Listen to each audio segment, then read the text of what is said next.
Durante 65 anos, uma criança ficou conhecida apenas como o Menino da Caixa. O mundo tentou descobrir quem ele era. Investigadores analisaram fotografias, seguiram centenas de pistas, entrevistaram milhares de pessoas e estudaram cada pequeno detalhe deixado naquela cena. Quando finalmente encontraram a resposta, perceberam que a pergunta mais importante continuava sem solução. Quem o abandonou naquele lugar? E quem foi o responsável por tirar sua vida? No dia 25 de fevereiro de 1957, em uma área de mata na região de Fox Chase, na Filadélfia, um homem encontrou uma caixa de papelão abandonada à beira de uma estrada. Ao se aproximar, fez uma descoberta que chocaria toda a cidade. Dentro daquela caixa estava o corpo de um menino de aproximadamente 4 anos de idade. Mas o que poucos sabiam é que aquela não havia sido a primeira vez que aquela caixa havia sido encontrada. Um dia antes, um jovem que verificava armadilhas para pequenos animais na mesma região passou pelo local. Após a notícia se espalhar, ele procurou a polícia e contou que já havia visto aquela caixa, mas não avisou as autoridades por medo de ter problemas por estar utilizando armadilhas em uma área onde aquilo não era permitido. Por cerca de um dia, o menino permaneceu naquele lugar, sem que ninguém soubesse sua identidade.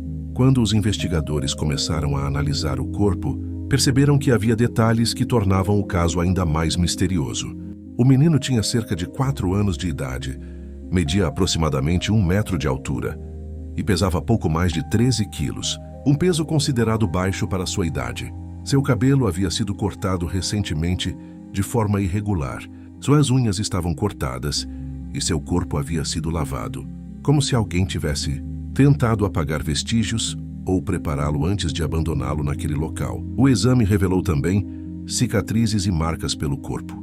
Havia uma cicatriz na região da virilha, resultado de uma cirurgia de hérnia, e uma cicatriz em formato de L no tornozelo. Também foram observados hematomas e lesões em diferentes estágios de cicatrização, principalmente na cabeça e no rosto, indicando que ele poderia ter sofrido agressões em diferentes momentos de sua curta vida. A autópsia apontou que a causa da morte foi um traumatismo grave na cabeça. Um detalhe que chamou a atenção dos investigadores foi o fato de haver restos de feijão em seu sistema digestivo, indicando que ele havia feito uma refeição pouco tempo antes de morrer. Naquele momento, ninguém poderia imaginar que esse pequeno detalhe voltaria a chamar a atenção décadas mais tarde. Além do próprio corpo, os investigadores encontraram outras pistas que pareciam capazes de revelar a identidade da criança. O menino estava envolvido em um cobertor de flanela com um padrão de quadrados, em tons de marrom, branco e cinza. A polícia tentou rastrear sua origem e descobrir quem possuía um cobertor semelhante, mas a investigação não trouxe respostas. A própria caixa de papelão também foi analisada. Ela havia sido utilizada para transportar um berço vendido em uma loja da região. Investigadores rastrearam sua origem, entrevistaram funcionários e tentaram encontrar possíveis compradores, mas, mais uma vez, chegaram a um beco sem saída. Perto do local também foi encontrado um pequeno boné de veludo cotelê azul. A etiqueta levou a polícia até uma loja da Filadélfia e um homem que havia comprado um boné semelhante foi localizado e interrogado. No entanto, ele negou qualquer envolvimento e nenhuma prova o conectou ao crime. A polícia iniciou uma grande campanha para descobrir quem era aquela criança.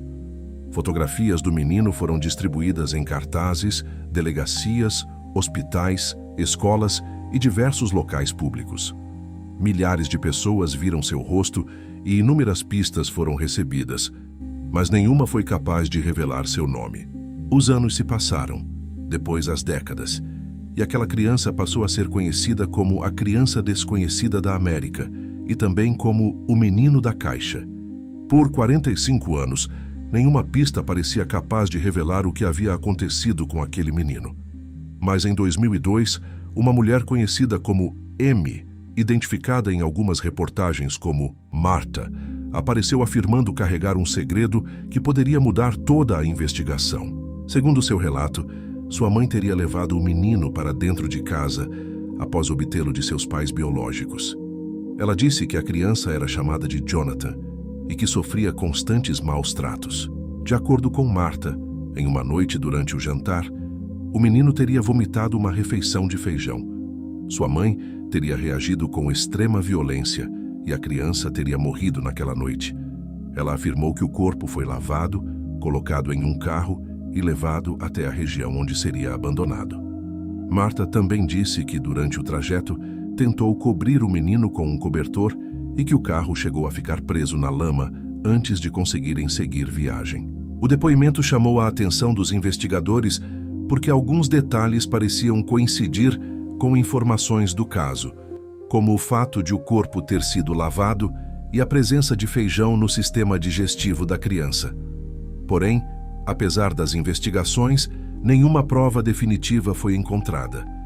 Até hoje, o relato de Martha permanece como uma alegação e nunca foi oficialmente confirmado. Por mais de 6 décadas, a pergunta continuou a mesma. Quem era o menino da caixa? Então, em 2022, graças aos avanços da genealogia genética, investigadores conseguiram comparar seu DNA e reconstruir sua árvore familiar.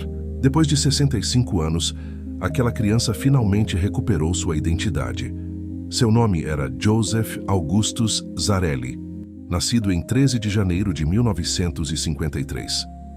A investigação conseguiu identificar seus pais biológicos e localizar outros familiares. No entanto, seus pais já haviam falecido. E as pessoas que talvez pudessem explicar os primeiros anos da vida de Joseph não estavam mais vivas para responder às perguntas. Depois de 65 anos, o mundo finalmente soube o nome do menino encontrado dentro de uma simples caixa de papelão. Ele não era apenas uma fotografia antiga em um cartaz ou um caso esquecido em um arquivo policial. Ele tinha um nome. Ele era Joseph Augustus Zarelli. Mas mesmo após todos os avanços da ciência e da descoberta de sua identidade, a pergunta mais importante continua ecoando até hoje. Quem foi responsável por sua morte? Talvez algumas respostas tenham se perdido com o tempo. Talvez ainda existam pessoas que saibam a verdade e nunca falaram. O que sabemos é que, depois de décadas sendo chamado apenas de o menino da caixa, Joseph finalmente teve sua identidade devolvida. Mas a parte mais sombria de sua história ainda permanece sem resposta.